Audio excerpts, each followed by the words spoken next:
What's up, beautiful people? It's your boy Oris Mambofu. And once again, I'm here with the boys, I'm here with the gentlemen, where we talk the pertinent subjects, the necessary subject that I think speak to our evolution and growth, Today we have a very interesting subject, and I hope you guys will be staying tuned. But before that, do make sure that you press that like button, press the subscribe button, and we get supporting, because I think this is what's necessary, man. We need to start supporting the subject matter that speaks to our evolution, that speaks to our development, and the direction that we want to go as a community.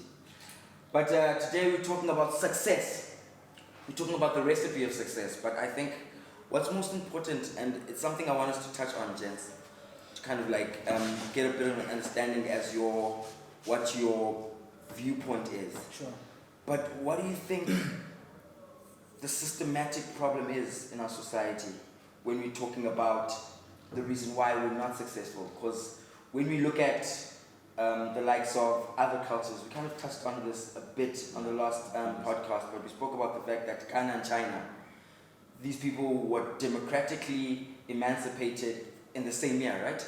Yeah. And as a result, they were emancipated and they continued on to their success, but it was different levels. Sure.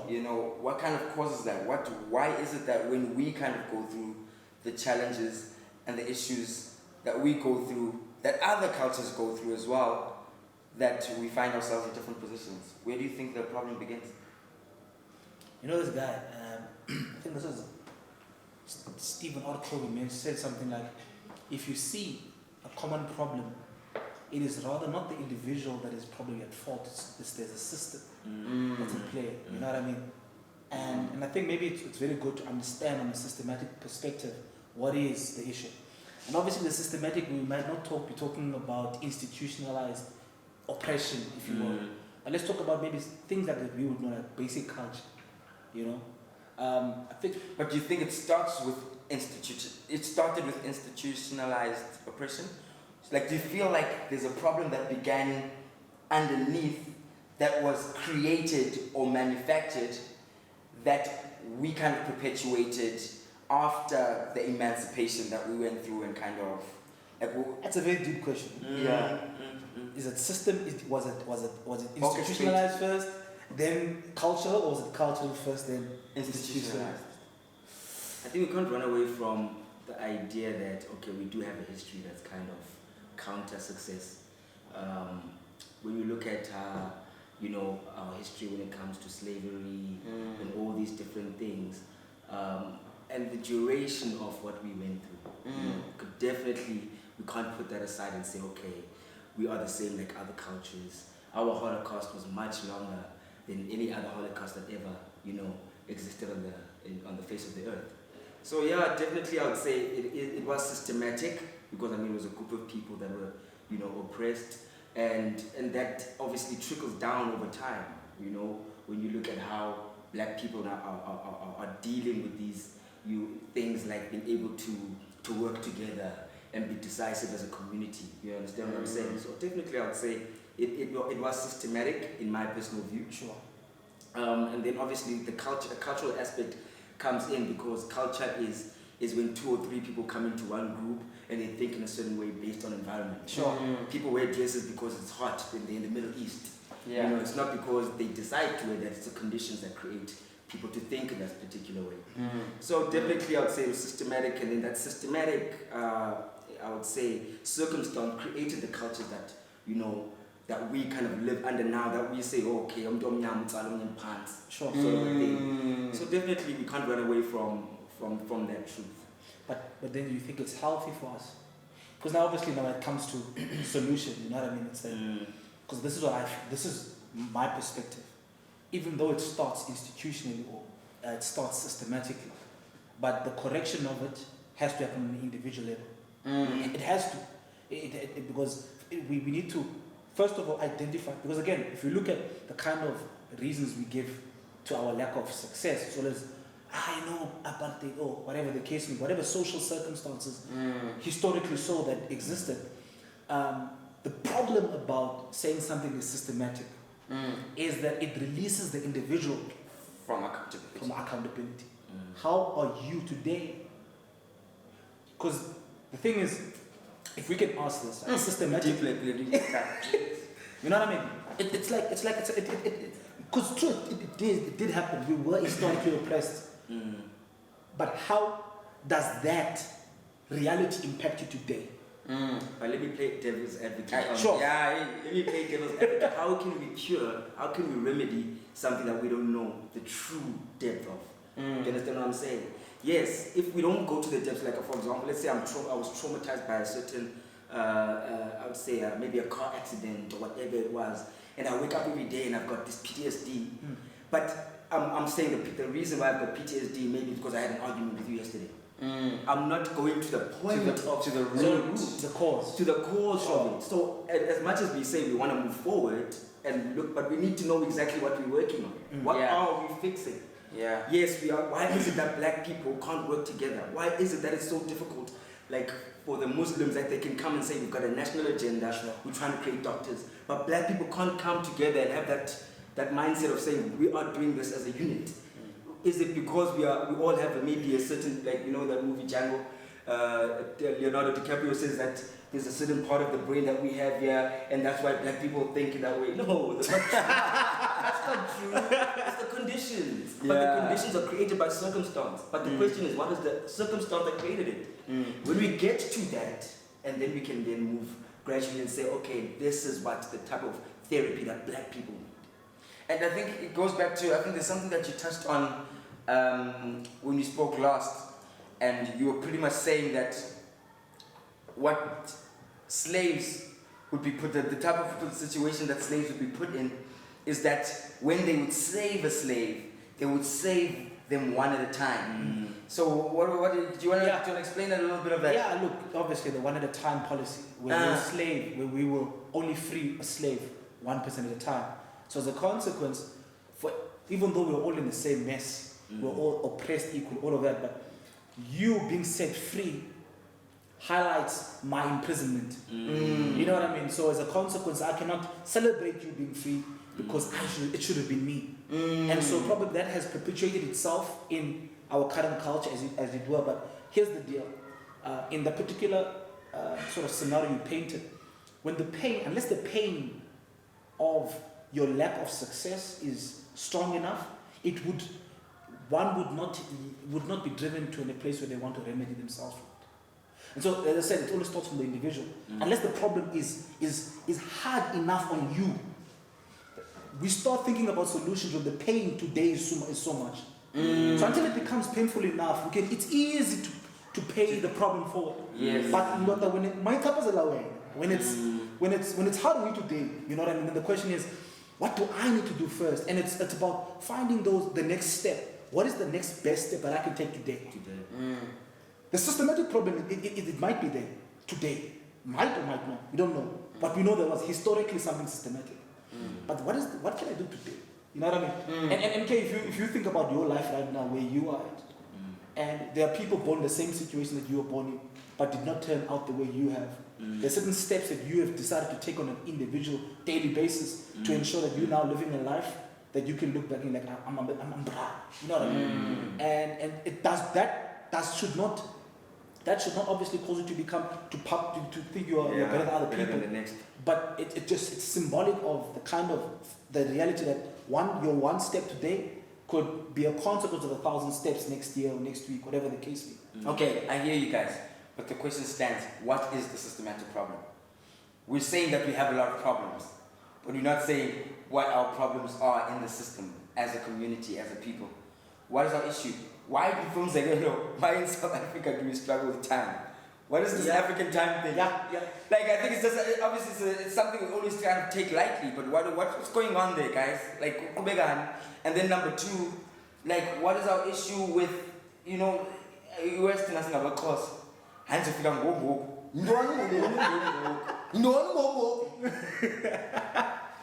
okay, I know, I'll be there now. Okay, I'll be there in 5 minutes. 5 minutes means 15, 20 minutes. What's going on with us, guys? Lack of precision. What's going on with us? What is our issue? And I think this is what we need to kind of like start. Okay, maybe we shouldn't. I'm not trying to say let's nitpick at our issues and who we are and kind of judge ourselves on this like super extreme level. But I think it is about time we kind of just start highlighting, okay, we have a procrastinating culture. Sure.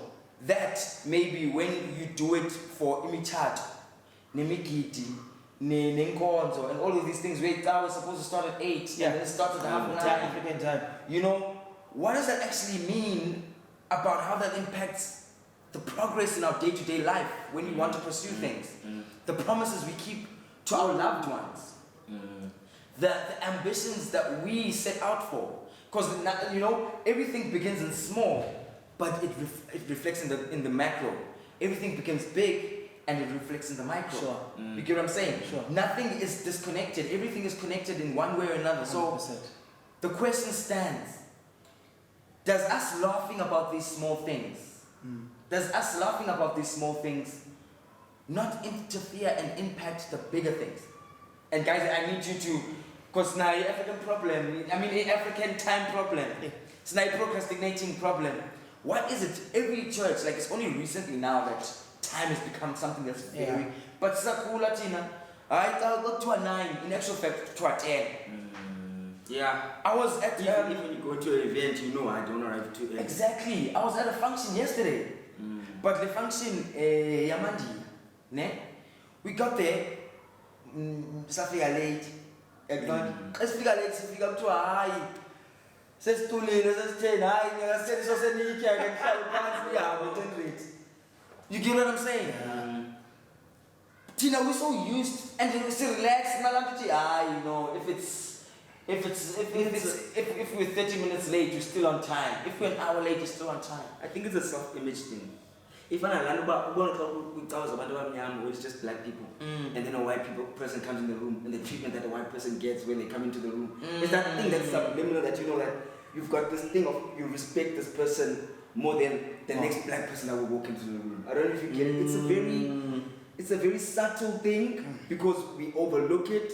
Okay, maybe you're at an event and there's only that one white guy, and then they getting the special treatment from our mama, no band, hey Michael, are you okay? No. Yeah. It's a self-image thing. You know, it's when we look at ourselves, we don't feel like we should respect each other or ourselves.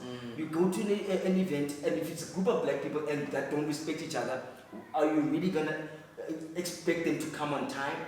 They'll come on time to a meeting, couples, but will I make it on time to my meeting with you? Let's say we're creating a project or we're doing something. But the question is, why is it that we don't take it that seriously? It's because when I look at you as half a person. But just like, how I do you look think at it's myself. that I look at you as half a person or I see myself? It's the same thing. Because the reason why I treat you like that is because that's how I see myself.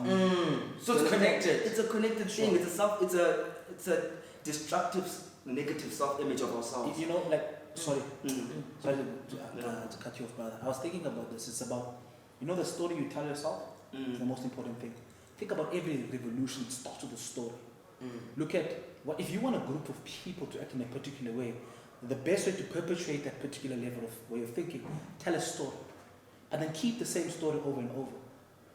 Adolf Hitler said, if you tell a lie long enough, the person you're telling the lie to will ultimately believe it. Right?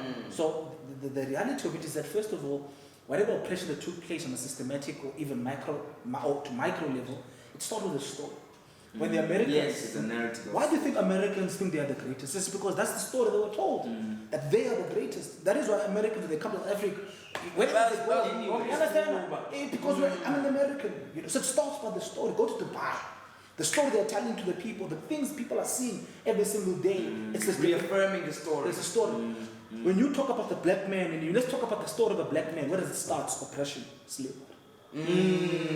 So our pain forms part of our story. Talk to me now. You know what I mean? Yes. And it begins to create an identity.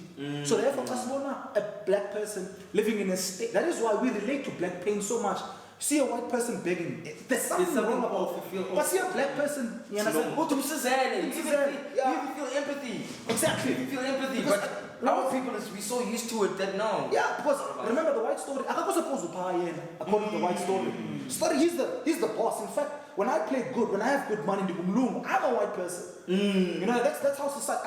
You know what I mean? Why? So we don't relate to success. We don't relate to to opulence. We don't. We disqualify ourselves because of the story. And so us three will be called privileges. People are going to call us privileged now. So now that is why you guys want to talk about the black issue. The thing is, when I talk about the black issue, the narrative, the story I'm telling is that you are oppressed.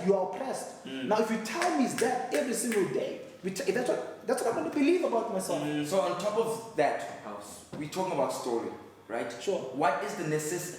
How important is black success in the community as a message to people of melanated skin or in the family structure? What is the importance of that if that's the case then?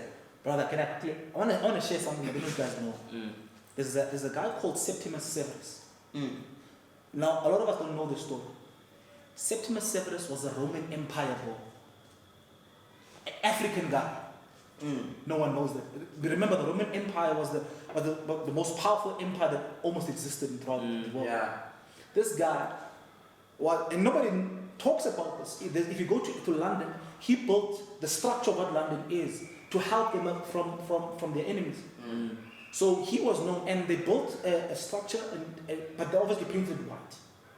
But they know it's a black guy. Yeah. They painted it white because the story of there being a black commander of the world should not be known. In an era. You know what I mean? So let's not tell that story, but let's release countless movies of slavery. You know what I mean? So I think one of the first things and give Oscars to only the movies that are connected to people suffering. You understand? Slavery. You understand? Yeah. You can't be a superhero or a Sherlock Holmes type of. You understand what I mean? So for argument's sake, to back to your question, what should we should be talking about the success stories. Yes. We should be talking about the fact that, Oros, the prince, they come from this and they actually make it, and we talk about them making it. But I'll go back to your point though. Sure. Your point you said earlier on that it's an individual thing, it should start from intrinsically. Sure. But now, getting deeper into what we're talking about, doesn't this now prove that maybe the problem is more macro than micro than we think? That maybe we should be dealing with creating these narrative stories that are going to spark the individuals. Sure. But I think we in an individual space have to start those stories. Right? There's someone that has to start the story. We have to be an example of the story that needs to be seen. There we go. The story that needs to be told. There we the go. story that needs to be shared. There we go. Okay. There's someone who should be writing about your story. But you see, the thing is, here's another thing about us black people. We downplay our stories. You downplay because of and this is unlike African or white people or English people. Those guys, doesn't matter the level of success that they have, it becomes part of the history of this family. Yeah. But the fact that you did A, B, Yes. C, man, I can be on because there's always someone else doing better than me. I mean, if you look at the Jewish community and what they even pride themselves as a lineage, saying we got through a particular type of anguish. No, we overcame the Holocaust, and you know what I'm saying? And they hold that as a badge, saying that no, we are a resilient people. We crossed through a Water River and did this, and we managed and got through. We don't know those stories about our We don't know about those stories. In And our parents suffered. They suffered. Our great-grandparents But we are here. Which means that they did do something magnificent. Of course. Somewhere, somehow. Of course. That's crazy. And you find, and I was thinking about this, guys, maybe let this be the last point before we move on to the next one, is we watch UFC, right? Yeah. Look at Conor McGregor. Where does Conor McGregor get his confidence from besides his work heritage? He says, I come from a lineage. Yeah, kings. I come from a lineage of kings. Yeah. I come from a lineage of kings. My father. If this was back in the day, I would come to your house for Bella and Osbeck. Exactly, because that's they have a sword that represents, you know what I mean? So Tina, we don't have those particular stories of how our people were conquering, in fact there are those stories, but they're not being told because it doesn't benefit the narrative. of the fact that we must get land for free, of the fact that we must get this for free, that we must become dependent. Remember, the story has a narrative. The narrative is you are suppressed now as a consequence. Let's remedy the whole situation, not by changing the story. Let's take that cynical out. But then you are not a victim in that situation. You are a receiver. That's crazy, man. Like, and you know, I see we've been speaking a lot about the macro, the community, but we're not talking about the offspring that we, you know, that we birth. We have children that look to us, you know, and that we form through what they see in us, what we share with them, but what we experience overall, you know. Let's talk a little bit before I move on. How important is it being an example as a father, as a mother, you know, as a big brother, as a big sister, you know, in your environment towards kind of being a black success in that, right? You know, talking about more of the household structure. Household structure. You know, because the challenges that we do face,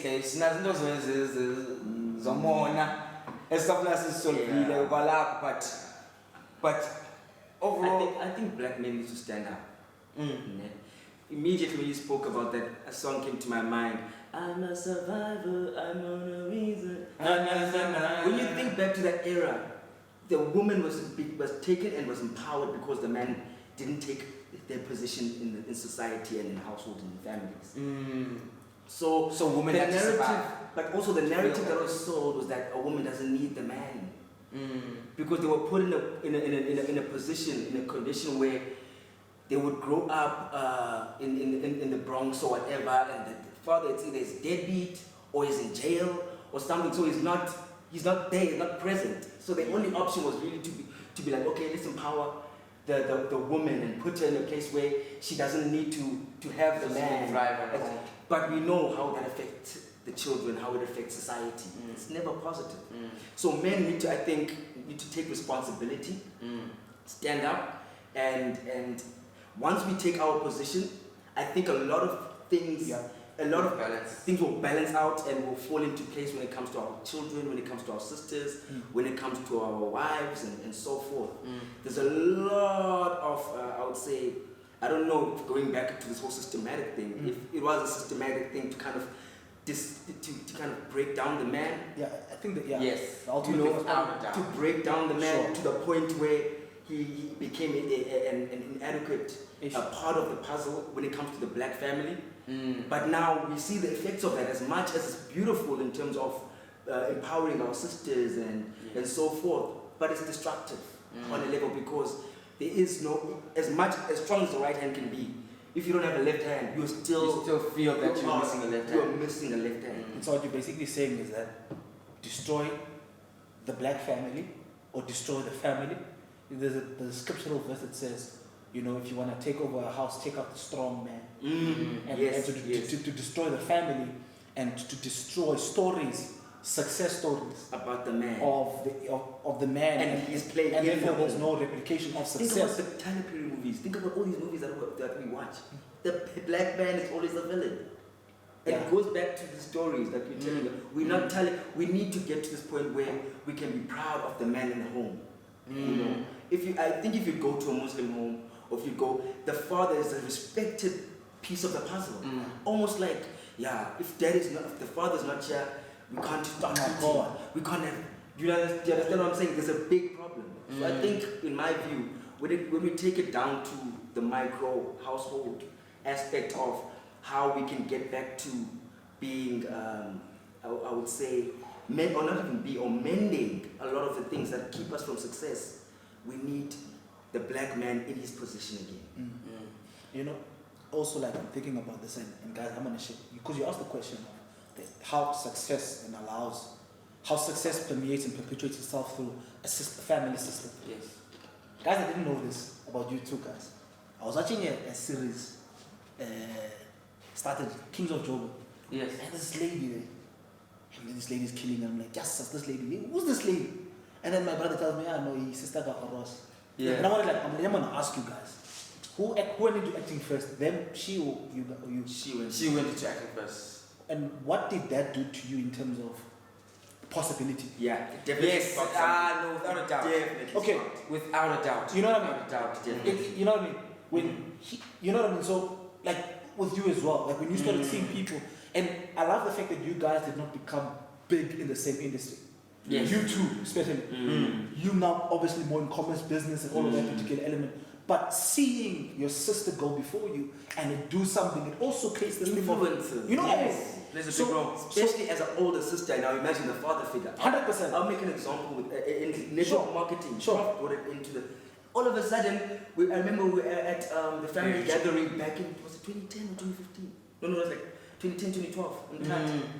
You ask now, all the kids are asking them, what do you want to be when you grow up? Now everyone, I want to be in business on network marketing. Exactly. All of a sudden, because there was one figure that stood up and became something of a success. And look at you guys now. And look at us now.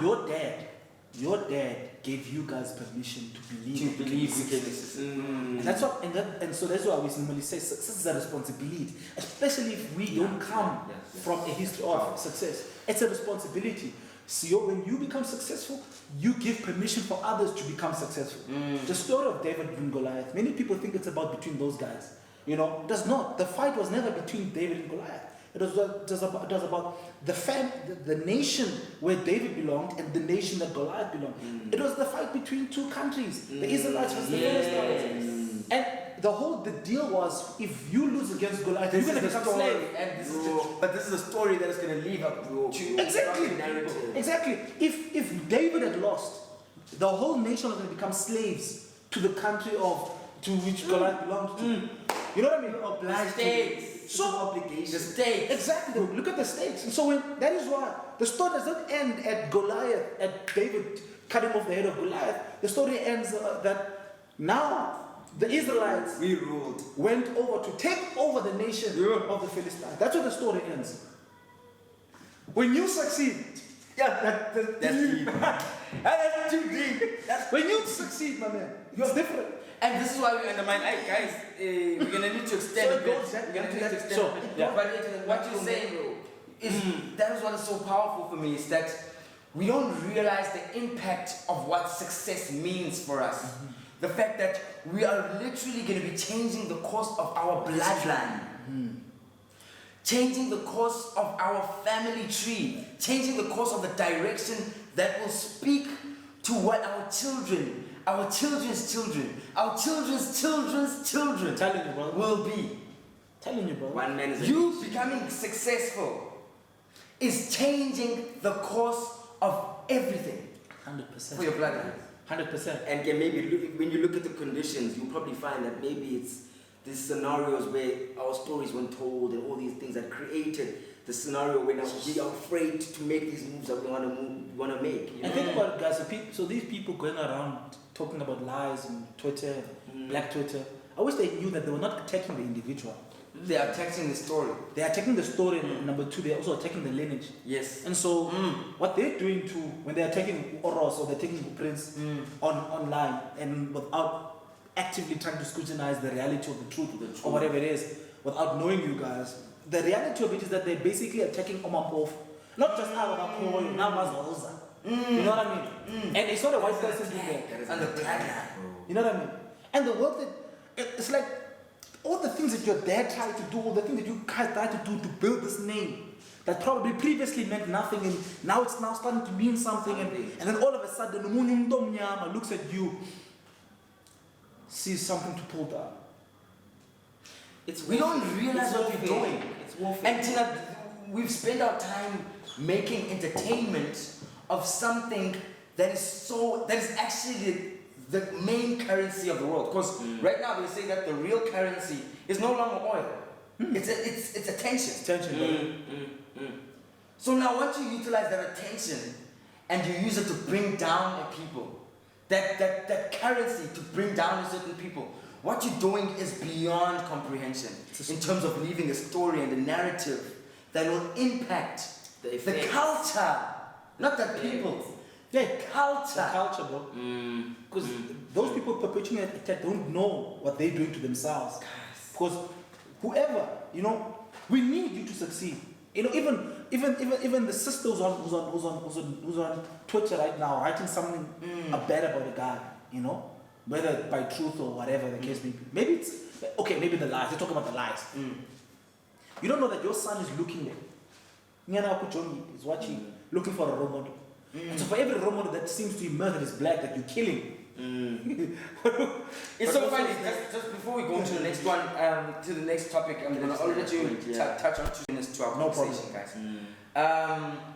What was very powerful for me and made me realize that we don't realize how examples and stories actually contribute to our unconscious, to an unconscious impact on us. I remember when Uncle Shaw passed away. I remember when Ulriki passed away. The level of, I actually went into a depression.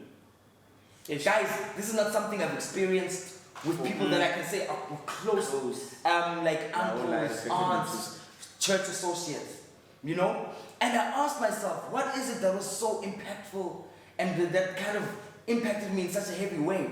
And I realized it's because these people emulated and were an example to something that I could be. When I looked at Uncle Shaw, it was someone in my industry who had broken through and become a success, who had a beautiful family structure, who was financially an example, ethically an example, and someone we could look to. So when that kind of was tilted from the axis that it was always in, it didn't only impact him, but it impacted the image I had of what black success. It was like, oh no, if something so tragic can happen to me, how about me? Like, Wait, who am I to now? Exactly. You get what I'm saying? It impacts on a deeper level. Which means that the heroes that we have, I think we take for granted how symbiotic success is. Like how it works for the next person. Like a lot of people ask me, so hey, how do you feel now that your brother's an actor that is as a celebrity?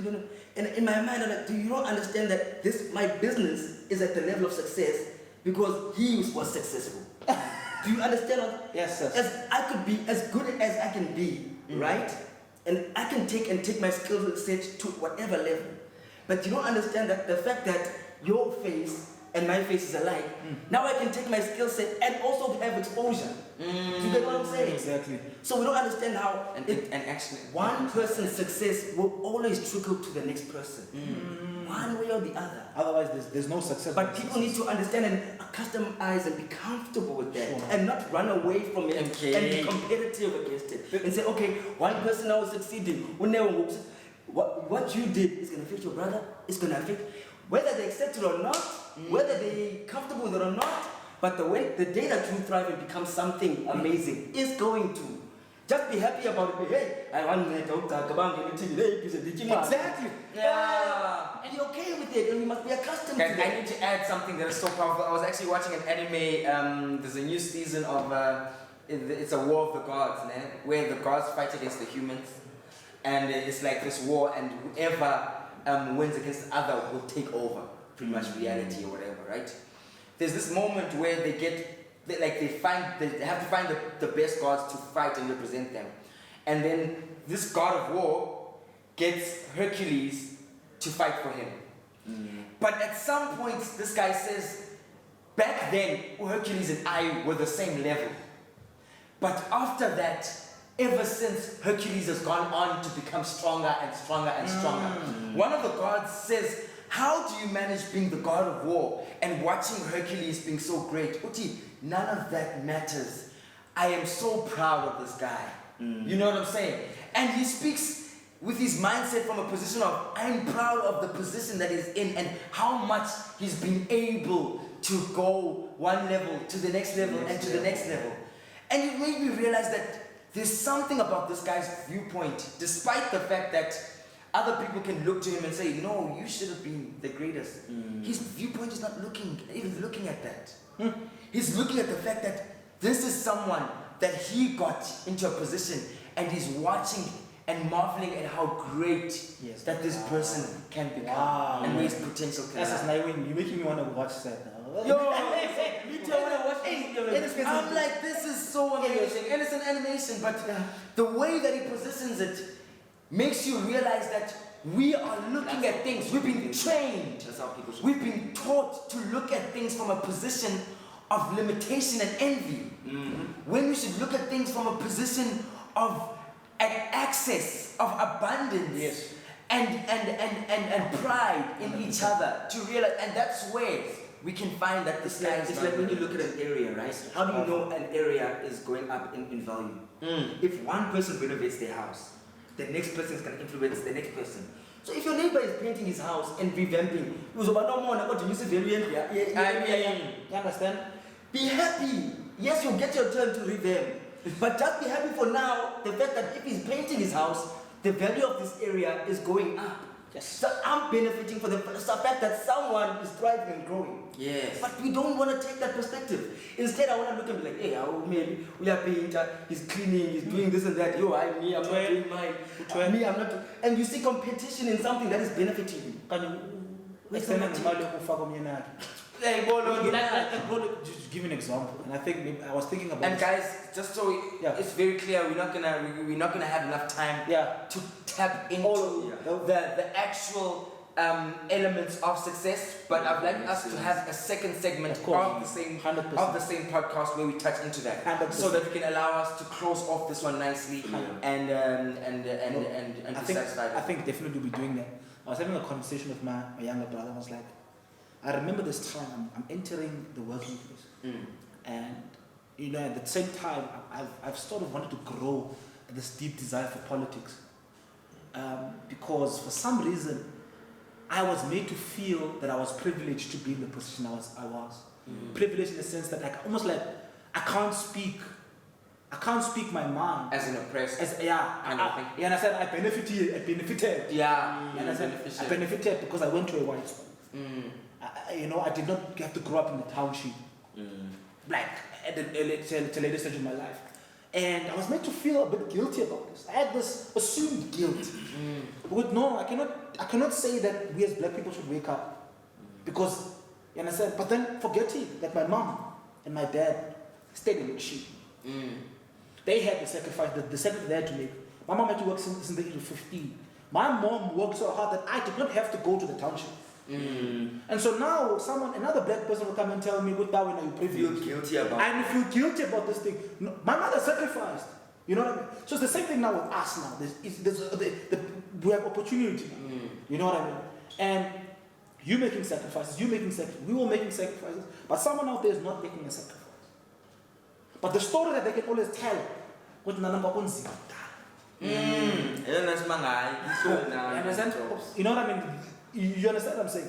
And so first of all, one thing we should stop victimizing people who did not have the same background as us. Forgetting that someone somewhere decided to break the line and say it stops here with me. Everyone from here going forward will be different because of my sacrifices. Yes, I'm making more money than my parents ever did in their life today, but I don't think I'm better than them. If it was not for what they did, I don't feel I would have the brilliance to express myself in the manner that I am today. And so it's because they are the originators of my success. But when she never had those opportunities, my dad never had those opportunities. My dad never, they were all just tough, but they decided. And their decision impacted me. Your dad's decision impacted you. Enough. Yeah. You know what I mean? So yeah, man, it's quite interesting, but I think let's change the story. Yeah, exactly that. I think my takeaway is the narrative. We need to be more conscious about the story that we share as a community, which means that we need to watch our tongues in relation to our brothers. Yes. We need to watch our tongues in relation to our sisters. Zinkonto ezithethayo engekho umntakwethu. And le nto siyithethayo ngomntakwethu ithini because ithetha ngam. You get what I'm saying? Because it impacts. That's like saying there's a water, but you put a bit of kak in the water, and you must still drink it. And they say no, it's only a little kak, and it's a lot of water. But drink. It's still kak. Drink it's still kak. You get what I'm saying?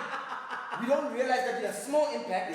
It's a small impact. You're right. But it affects everything. Beautiful analogy. You get what I'm saying? So I think we need to get into that mindset of starting to realize that let's stop being the people that are going to put in that piece of crack in the clean water. water. Of course. You get what I'm saying? Yeah. No more cuck. No more. The water. You don't let this in my water. You get what I'm saying? Because you're gonna have to drink in that one. You get what I'm saying? You know what I'm saying? I think, guys, let's stop. I think let's stop there. I think that's a take home. No more cuck against our brother. And then let's start echoing. Let's start echoing the stories that are a success, that speak very well of each other, so that we can start having a pride and building a self-esteem that speaks to us being able to say, no, you know what? I'm proud to be black. You know, I'm proud to be a part of this community. You know, and then from there, I believe that the sky is not in the limit. Anything you guys want to close off before we finish? 1972, there's a gentleman called Roger Bannister. It was believed before him that no one could run a mile less the mile within less than a minute. Yes. And then lo and behold, before then no one had done it. But in 1972, 1974, something 1952, 1954. Doesn't matter the date was. But immediately after he did it, the same year, 100 people broke the record. A decade later, high school kids were breaking it. Why? Because after he had done it, when the person went there, waiting for the gun to go off and for them to run, they went in there knowing what was possible. And so the deal is, when you look at another black man's success, it's not that they're better than you. It's God showing you what is possible for you if you decide to have a better attitude, a better framework, a better lens by which you are viewing the world through. I'll speak to myself. Black man, stand up, man. Yeah. You know, that's it. We need to be an example for our kids. Yes. We need to be an example for society, and we need to start telling that story by actually being the story that can be told. You know. So I think it's the time where we live for ourselves and our selfish needs and desires need to kind of subside a bit and say, you know what, Community. you know, let's do this for community, let's do this for our people, let's do this for our kids, for our families, and make the decisions that will actually uplift our people and that can remedy what we're in. Yeah, that will echo a benefit to our people instead of just selfish ego. Yeah, most No, definitely. that's very powerful, man. Yeah, guys, without any further ado, I think we really touched on it. Thank you so much for your time, guys. Don't forget to subscribe. Don't forget to press that like button, because those comments, all of those things, they really speak to growing the page. And without you guys, there is no us. It's as simple as that. So we need your support, we need your love, but we need to do this together, guys, at the end of the day. Thank you so much, and we'll check you guys on the second segment of this very episode. Till next time. Namaskaram.